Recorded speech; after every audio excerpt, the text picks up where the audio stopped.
איזושהי דלת אמוס. למרות כל האקשן. אני לא צריך אותם, אני אגייר אותם. היא גוררת אותם.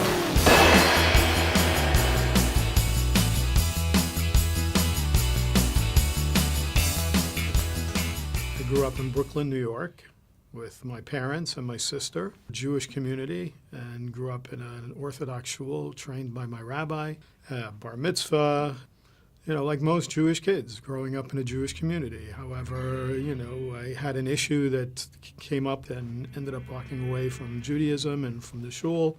Spent many years just, you know, sowing my wild oats, so to speak, as we say. I would say about 30 years old, I met a girl and wanted her to come down from New York to Florida to visit me, and she said, only under one condition, if you come to this meeting with me. Had no idea where she wanted me to go, and I ended up going to this meeting with her and found myself walking into this building with a big cross on the top of it. But I didn't care because I was more concerned about getting the girl than I was the building with the cross on it.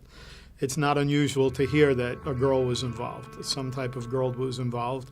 It's actually one of the ways that you see a lot of men, Jewish men, get caught up in the Messianic movement is through Christian girls that they meet and they end up in relationship with. And the next thing you know, in order to please, you know, a woman, they find themselves in Christianity. It started there with the idea of going there for the girl, but then the girl left and the girl went back to New York, and this was a nice place. And little by little, I got drawn into the whole thing, and I did. Ended up going to a Messianic congregation, ended up becoming a leader there, becoming a Messianic rabbi myself, having my own congregation, very involved in the MJAA. I was at every one of their, I always say with quotation marks when I say rabbi now, rabbis conferences, it's always comical to me. In Israel, nobody would ever think to call themselves rabbi. I think they use the term ro'eh. They're very limited in what they can do. And yet, they call themselves rabbis, and yet they stand up in their congregations on Saturday, and they wear a kippah, and they wear a talus, and they have an Aron HaKodesh, and they have a Torah, and after everything, they get up and they give a message, and in almost every message, they're bashing Chazal, they're bashing the rabbis, they're bashing Torah Sheba'al Peh. Why are you wearing a kippah? Where do we get the understanding of keeping our head covered? We get the understanding of keeping our head covered from Torah Sheba'al Peh. Where do we get the concept of wearing talis? Where do we get the concept of wearing talit katan? You know, wearing tzitzit? We get this concept from Torah Sheba'al Peh, from the oral Torah. When we, as Jews, say to the Messianics that you're doing this just as Jewish trappings, you're being deceptive, and they say, no, it's very Jewish what we're doing.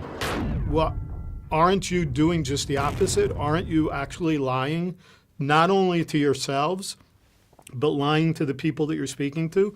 When you bash Chazal, when you bash the oral Torah, when we only get these understandings from it. And so it makes it very difficult. There's always this tension that goes on, I think, for Jewish people that are believers in Jesus, trying to make sense of things that there's no way to make sense of. And then several years ago, came to my senses and started studying the Tanakh again in the language and context, and getting myself back up to speed in biblical Hebrew, and just realized that this wasn't right. Ended up leaving the Messianic movement, returning to Judaism. One of the things that's so obvious, you go to a conference, again, we talk about Messianic rabbis. What do? They go to a conference, they have a conference on Shabbos, and then they can't wait to get fast enough to the restaurant to go eat treif on Shabbos. You just took the Torah out, you just did a Torah service, and now you're at the restaurant eating treif. And this is the whole deception, this is the whole point. It's not about Judaism. They can say all they want that it's very Jewish. They say all the time, the most Jewish thing it is to believe that he's the Jewish Messiah. If it's the most Jewish thing, then be Jewish. Then be Jewish. אתה כבר יודע מי אתה. אל תתבלבל. כדי להבין יותר, לחץ כאן.